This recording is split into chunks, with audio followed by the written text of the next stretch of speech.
November 1944. Camp Concordia, Kansas. A freezing Tuesday morning. A German prisoner named Hannah was running faster than she had ever run in her life. Her best friend Clara was dying on the laundry floor, blood soaking through her dress. Hannah reached the American guard post. She pounded on the door with both fists. When a soldier opened it, she begged him with tears streaming down her face. "Please, my friend is dying. Shoot her. End her pain. Please." She expected him to pull out his pistol. That was what enemies did. That was what the Reich had promised. But the soldier did not reach for his gun. He reached for his radio. What happened next would take 8 hours. 8 hours that would shatter everything Hannah believed about Americans, about war, about humanity itself. What did the Americans do? Did they let Clara die? Did they waste precious medicine on an enemy? The answer will shock you. If you love powerful, true stories from history, hit that subscribe button right now and watch until the end. This story will change how you think about war, enemies, and what it truly means to be human. August 1944. The summer heat pressed down on the transport train like a thick blanket. Hannah stood near the window of the cattle car, gripping the iron bars with sweaty hands. Her eyes moved across the American countryside rolling past. She blinked, then blinked again. What she saw made no sense. Houses stood untouched, painted white, with neat little fences around green lawns. Children ran through yards, laughing, chasing dogs. Farmers drove tractors through endless fields of golden corn. The sky was clear blue. The roads were smooth and full of cars. No bomb craters, no burned buildings, no piles of rubble where families once lived. Hannah had spent the last 2 years watching Germany turn to ash. She had seen Bremen, her hometown, disappear block by block under Allied bombs. She had walked past bodies in the streets. She had smelled the smoke of her own neighborhood burning. But here, across the ocean, America looked like the war did not exist at all. Beside her, Clara whispered through dry lips, "Look at it. Nothing is destroyed. Nothing. How can they live like this while our cities burn?" The two women had known each other since childhood. They had grown up on the same street in Bremen. They had joined the Wehrmacht auxiliaries together at 19, trained as radio operators together, and been captured together when their unit surrendered in France. Now, at 23, they were being shipped to a country that seemed to belong to a different world entirely. The cattle car held 40 women. All were German military auxiliaries. Most were in their early 20s. All wore the same look on their faces, fear mixed with stubborn pride. They had been told exactly what would happen to them in American hands. The Reich propaganda had been very clear. Americans were gangsters, criminals, savages with no honor and no discipline. They would starve the prisoners, work them to death, treat German women like animals. One officer had gathered them before the transport and spoken plainly. "Do not expect mercy. The Americans will use you until you break, then throw you away like garbage. That is who they are." Hannah had believed every word. Why would the Reich lie to its own soldiers? The train slowed with a long screech of brakes. Through the bars, Hannah could see their destination rising from the flat Kansas landscape. Guard towers, barbed wire fences, rows of wooden buildings painted dull green. Camp Concordia, one of more than 500 prisoner-of-war camps that America had built across the country. By war's end, these camps would hold over 400,000 German and Italian prisoners, a small army of enemies, fed and housed on American soil. But Hannah did not know those numbers yet. She only knew that the camp ahead looked wrong. It was too clean, too orderly. The buildings stood straight and solid. The grounds were neat. There were no guard dogs straining at chains, no sounds of screaming. The air coming through the old windows smelled different here. Dry and dusty, yes, but underneath that was something else. Something Hannah had almost forgotten. Meat, cooking meat, real meat. The smell drifted across the compound, rich and fatty, making her empty stomach clench with sudden, painful hunger. She had not eaten real meat in almost 2 years. In Germany, everything went to the soldiers at the front. Civilians survived on watery soup and bread made from sawdust. "Do you smell that?" Clara asked, her voice barely a whisper. "It must be for the guards," Hannah said quickly. "Not for us." But even as she spoke, doubt crept into her chest. Something was not adding up. The clean camp, the solid buildings, the smell of food. None of it matched what she had been promised. The train doors opened with a metal clang. American soldiers shouted orders. "Out! Line up! Move!" Hannah grabbed Clara's hand as they climbed down into the blazing August sun. Whatever waited for them inside those gates, they would face it together. She could not know it then, but the next few hours would begin to crack open everything she believed about her enemies. They marched through the camp gates in lines of 4. Hannah kept her eyes forward, her spine straight. She had been trained not to show weakness, but her hands shook. As they walked closer to the main buildings, that smell grew stronger. Cooking meat, fresh bread, the kind of bread with a crust that cracked when you broke it. Hannah's mouth watered so hard she had to swallow. She felt ashamed of her hunger. An American officer approached their group.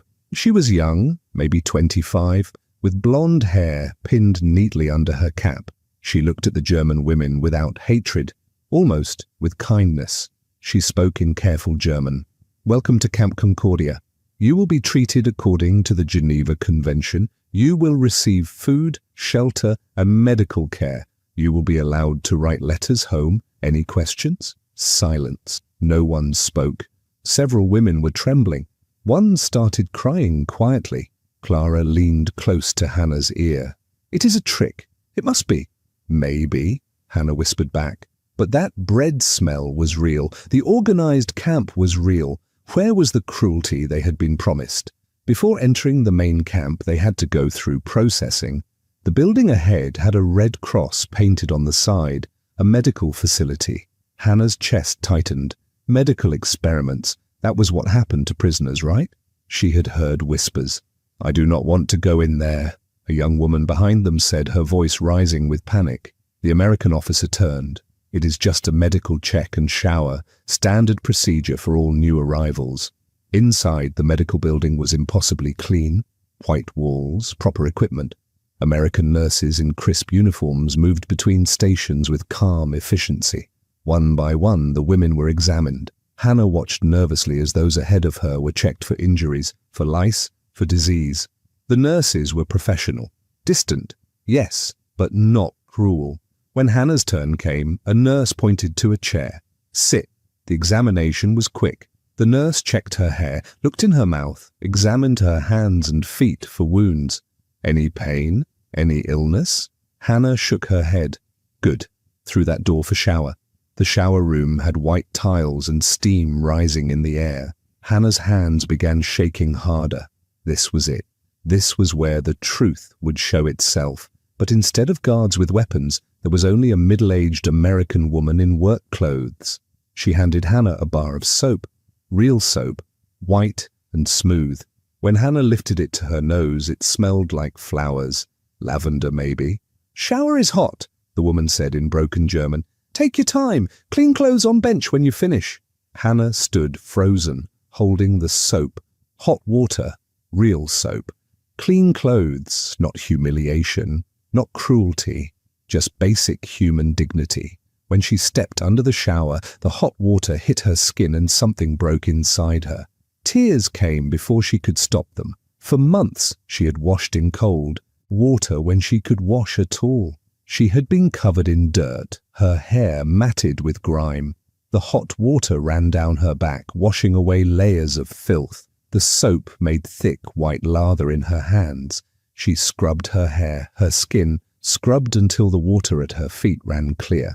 For the first time in longer than she could remember, she felt clean. Clean clothes waited on the bench. Simple work dresses, plain but whole. No holes, no tears. They even smelled like laundry soap. Clara emerged from another shower stall, her eyes red. The two women looked at each other without speaking. What was there to say? After processing, they were led to the mess hall. The building was long with windows letting in afternoon light. Inside, rows of tables stood ready. The smell that had been teasing Hannah since she arrived now hit her full strength. They lined up. American cooks served food onto metal trays. Hannah took hers with trembling hands and looked down.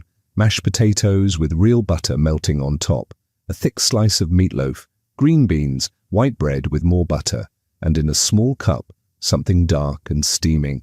Coffee, Clara breathed beside her. Real coffee. They sat at a table with other women from their transport. For a long moment, no one touched their food. They just stared. It could be poisoned, someone whispered. Then why give us showers first? Another woman responded.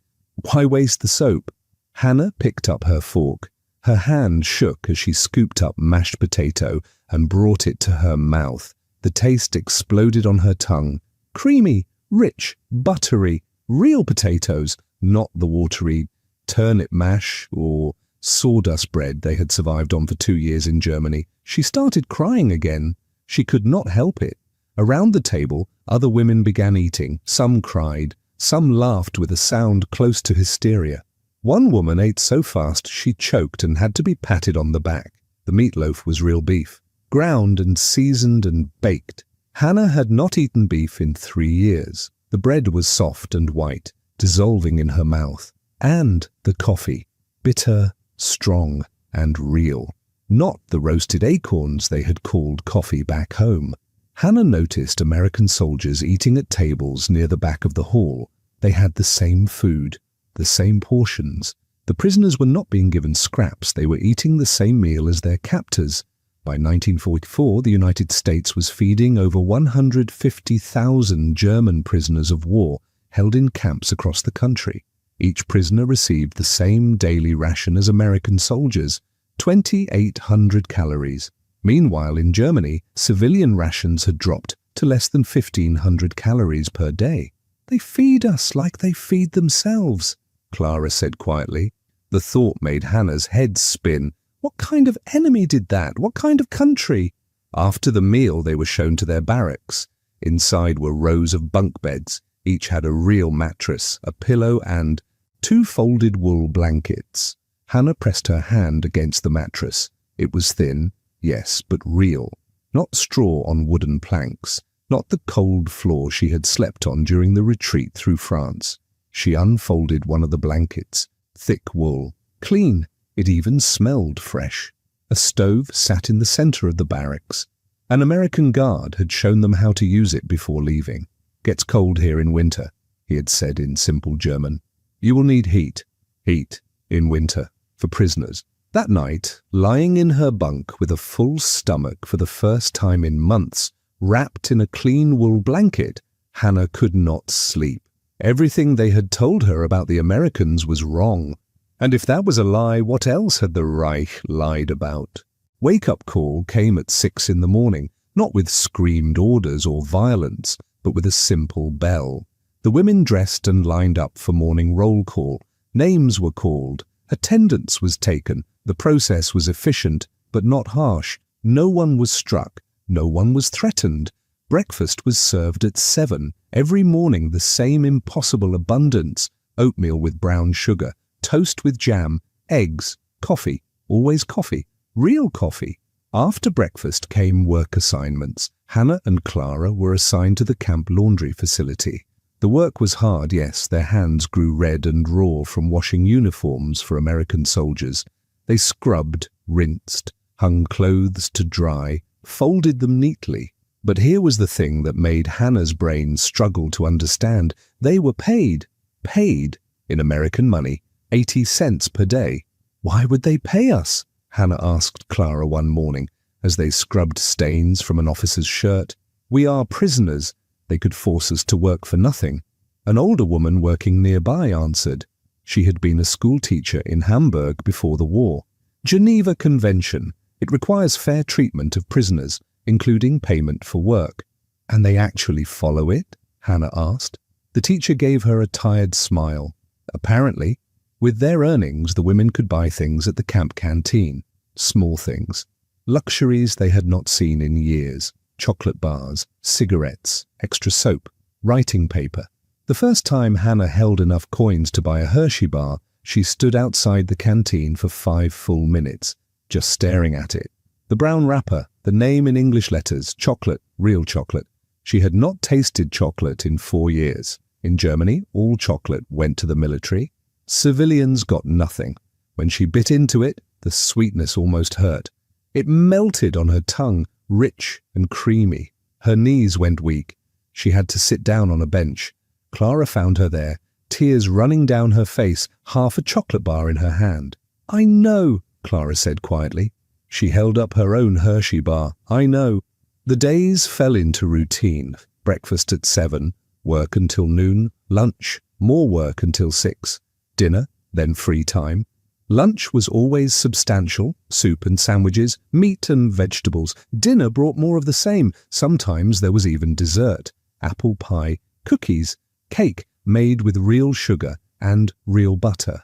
After dinner, the women could write letters home, though American censors read them first. They could borrow books from the camp library. They could just sit and talk. On Sundays, there was no work. They could attend religious services if they wanted, Catholic or Protestant. The camp provided both. The routine became almost normal. That was what frightened Hannah most, how quickly she was forgetting what real captivity should feel like. 3 weeks after arriving at Camp Concordia, Hannah received her first letter from home. The envelope was thin, the paper inside thinner.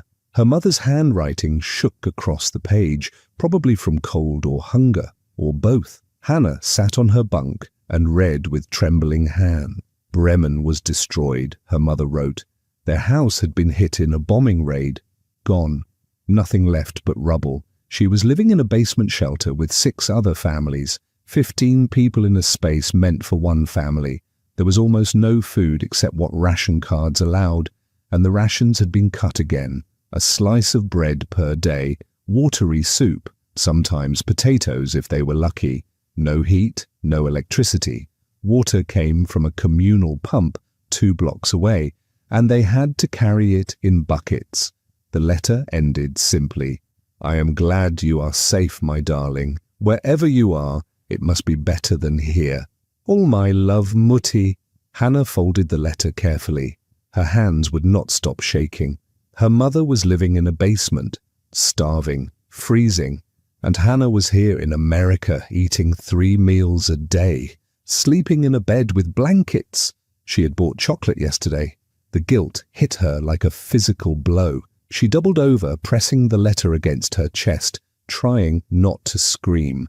Clara found her an hour later, curled on her bunk, eyes red and swollen. "Letter from home?" Hannah nodded. "Mine too," Clara said quietly. "My brother is missing, probably dead somewhere in Russia. My little sister has tuberculosis, but there is no medicine left in the city." They sat together in silence. Around them, other women read their own letters, crying their own tears. The guilt was collective, suffocating. By late 1944, civilian rations in German cities had been cut to 1,100 calories per day. Children were dying of malnutrition. The elderly froze in their beds. Meanwhile, German prisoners in American camps received 2,800 calories daily. Hot showers, medical care, heated barracks. That evening at dinner, Hannah could barely eat. The food tasted like ash in her mouth. How could she swallow this beef when her mother was starving? But she ate anyway, because her body needed it, because refusing would change nothing. The routine continued. Wake, work, eat, sleep, repeat. Hannah started to notice things about the American guards.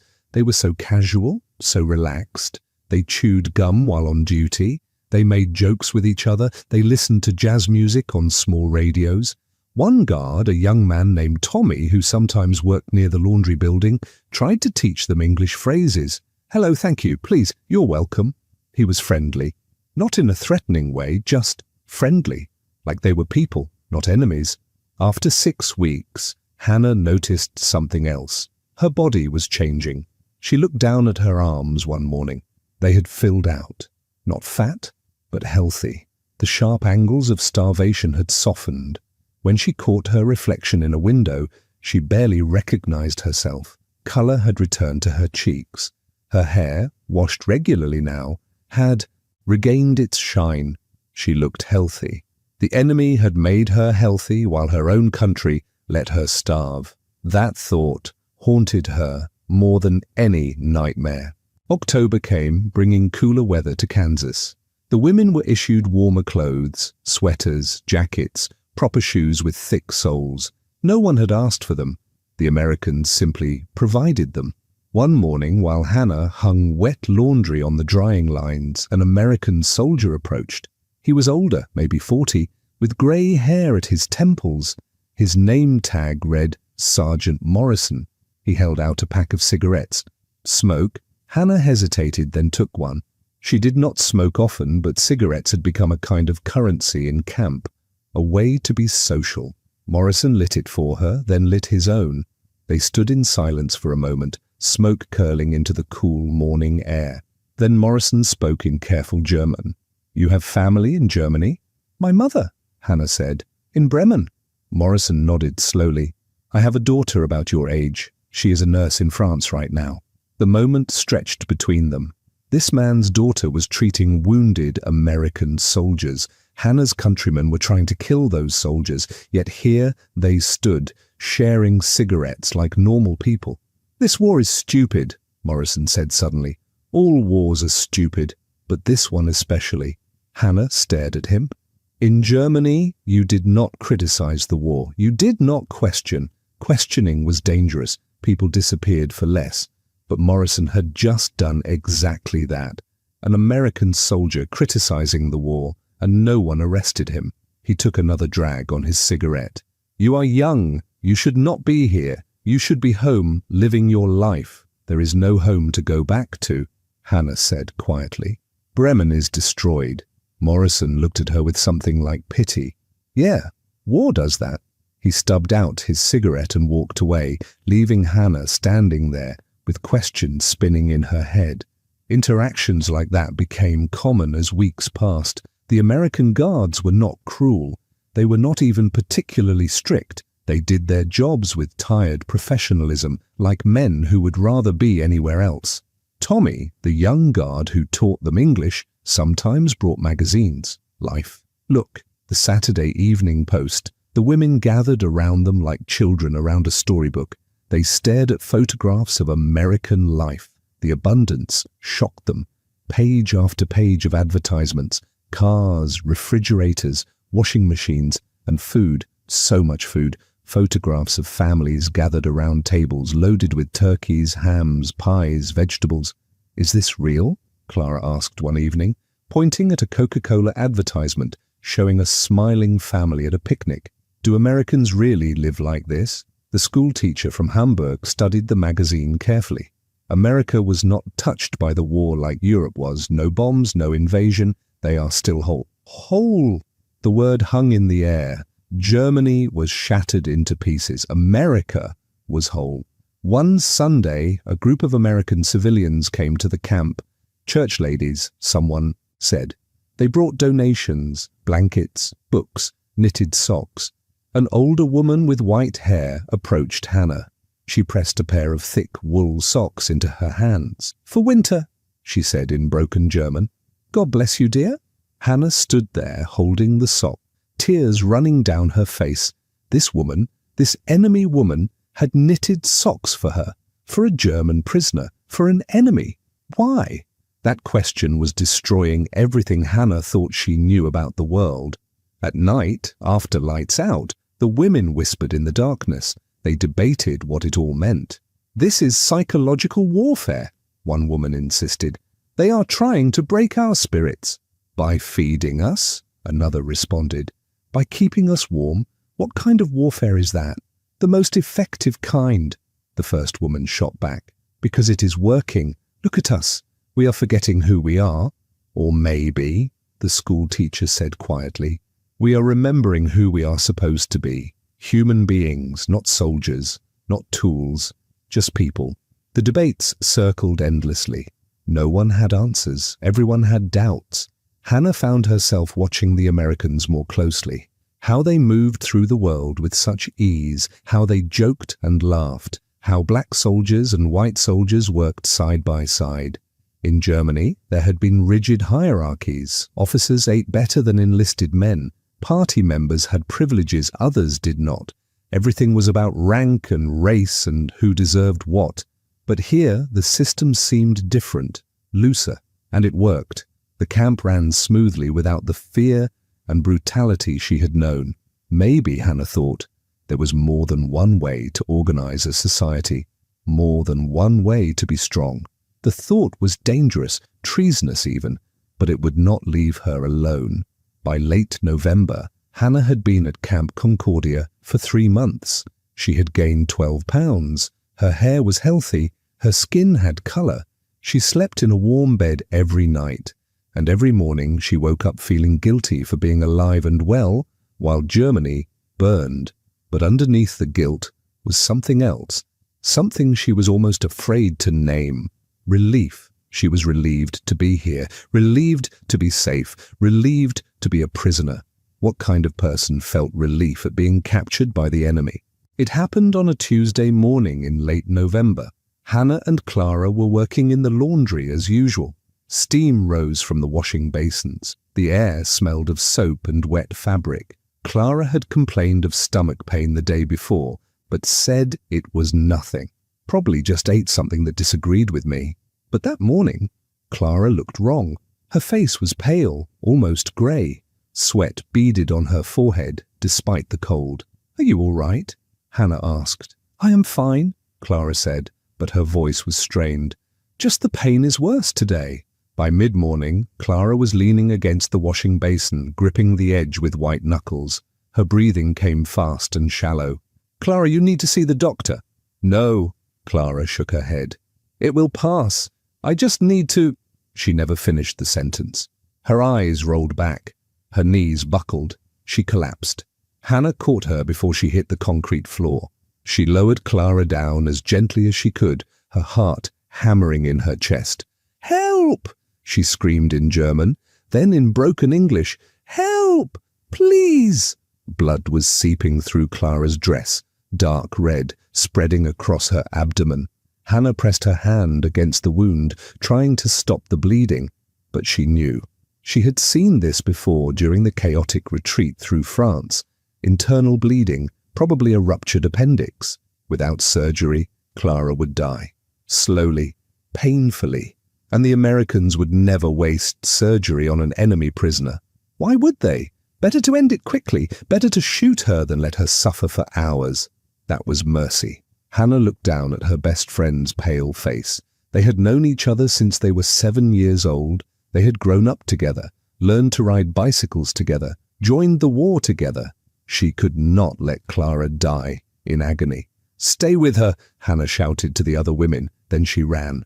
She sprinted across the compound, her lungs burning. She reached the guard post and pounded on the door with both fists.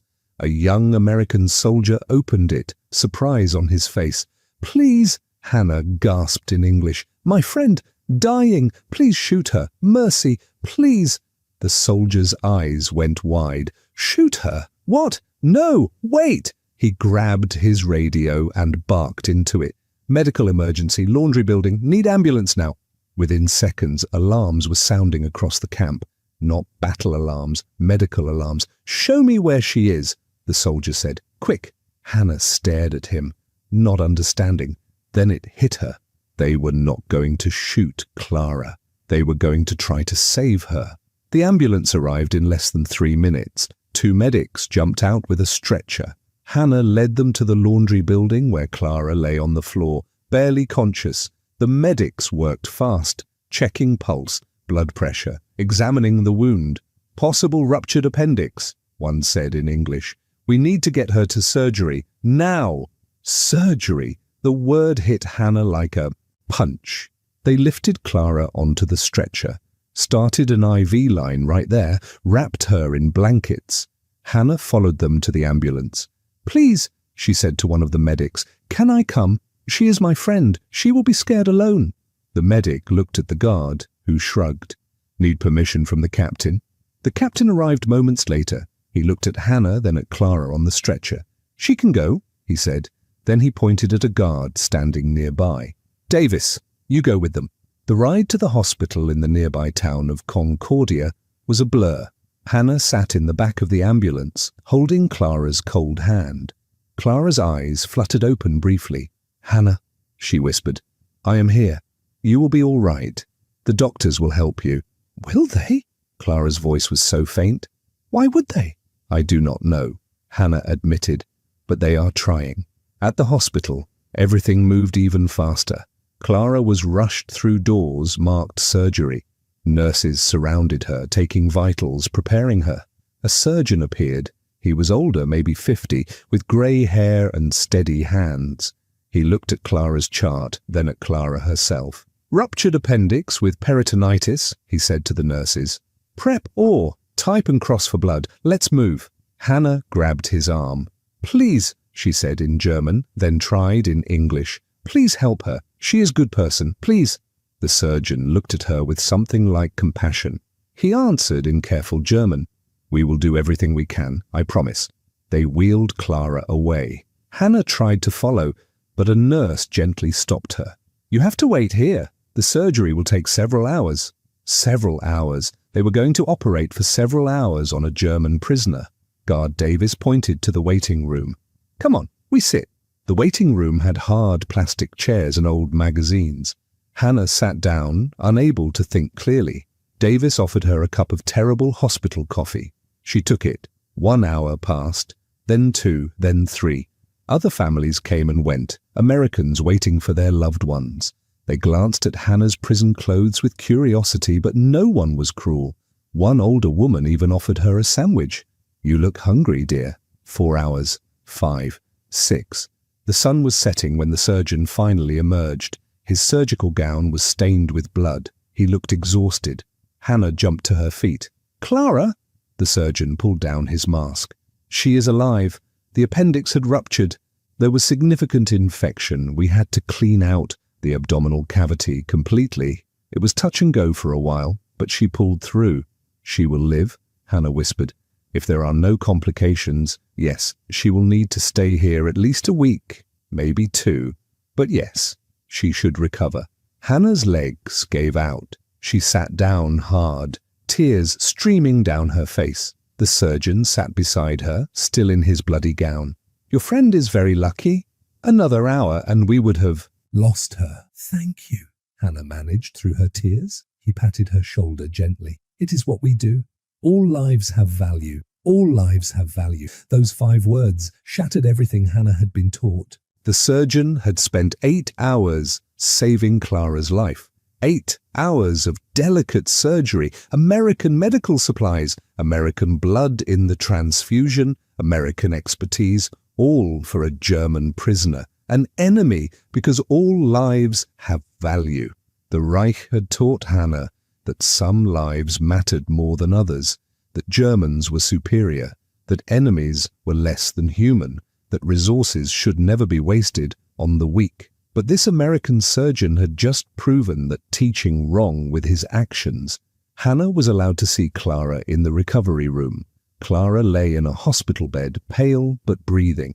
IVs ran into both arms, bandages covered her abdomen, but her chest rose and fell steadily. She was alive. Hannah took her friend's hand and wept, not just from relief, but from the weight of understanding. Everything she had believed was a lie, and that was the most terrifying revelation of all. Clara spent 12 days in the hospital. Hannah was allowed to visit every day, always with Guard Davis escorting her. The hospital staff treated Clara like any other patient. The nurses checked on her regularly. They changed her bandages, brought her meals, gave her pain medicine when she needed it. One nurse, a young woman named Betty, was especially kind. She brought Clara extra pillows, helped her sit up to eat, chatted with her in broken German about simple things: the weather, Betty's cat, a movie she had seen, normal conversation, human conversation, as if they were not enemies at all. On the 4th day, Clara was awake enough to really talk. Hannah sat by her bed holding her hand. "I thought I was going to die," Clara said quietly. "I could feel it. The darkness coming." "I thought you would too," Hannah admitted. That is why I asked them to shoot you. I thought it would be mercy." Clara smiled weakly. "But they did not shoot me. They saved me instead." 8 hours, Hannah said. "The doctor told me. 8 hours of surgery." They sat in silence for a moment. "Hannah," Clara said finally, "we were lied to about everything." "I know. The Americans are not monsters. They are," Clara's voice caught. "They are better than we were. Better than the Reich." Saying it out loud felt like treason, but it also felt like truth. When Clara was finally released and returned to camp, the other women crowded around her. They wanted to hear the story, wanted to know what happened. Clara told them about the surgery, about the surgeon who worked for 8 hours, about the nurses who treated her with kindness, about the American blood that now flowed in her veins from the transfusion. The story spread through the entire camp. It became a turning point for many of the women. If the Americans would do that for one prisoner, what else had they been wrong about? Hannah wrote to her mother about it. She tried to explain what she had learned, what she had seen. "Mutti," she wrote, "I have witnessed something here that I cannot explain. The enemy treats us with more humanity than we ever showed anyone else. I am ashamed of what we believe. I am ashamed of what we supported. But I am also grateful to be alive and to have learned this truth, however painful it is." She did not know if her mother would understand. She did not know if the letter would even reach her, but she needed to say it. The war would end eventually. In May 1945, Germany would surrender. Hannah and the other prisoners would be repatriated. They would return to a country in ruins, to families broken by loss, to cities reduced to rubble. But they would return, changed. They carried with them the knowledge that mercy is more powerful than cruelty, that kindness can destroy false certainty more completely than violence ever could. Clara lived another 50 years after that day. She married, had children, built a life in post-war Germany, but she never forgot the American surgeon who saved. Every year on the anniversary of her surgery, she lit a candle and said a prayer of thanks. "He did not have to," she would tell anyone who asked. "That is what makes it matter. He did not have to save me, but he did anyway, because in his world, my life had value even though I was." Years later, Hannah would tell her own children about the day Clara almost died, about running to the guard post and begging them to shoot her friend, about the 8-hour surgery that followed. "That was the moment," she would say, "when I understood that everything I had been taught was wrong. The Americans could have let Clara die. Why waste resources on an enemy?" They did not see her as an enemy. They saw her as a human being in need of help. And that, Hannah would tell her children, is the difference between civilization and barbarism. Not the weapons you have or the battles you win, but how you treat the helpless, how you treat your enemies. That simple plea, "Please just shoot her," became the moment when Hannah's entire world shattered and rebuilt itself. The Americans did not shoot Clara. They fought for 8 hours to save her life. They used their blood, their medicine, their expertise, not because they had to, but because they believed all lives have value. For Hannah and the other German prisoners at Camp Concordia, that surgical theatre became a classroom. The soap, the bread, the blankets, those were small daily mercies. But 8 hours of surgery for a dying enemy, that was proof of something deeper, proof that some nations, some people, operated by principles that transcended war. The greatest victories are not always won on battlefield. Sometimes they are won in hospitals, in acts of unexpected mercy, in decisions to treat enemies as human beings deserving of dignity. How we treat those in our power defines who we are. That is the legacy of those 8 hours.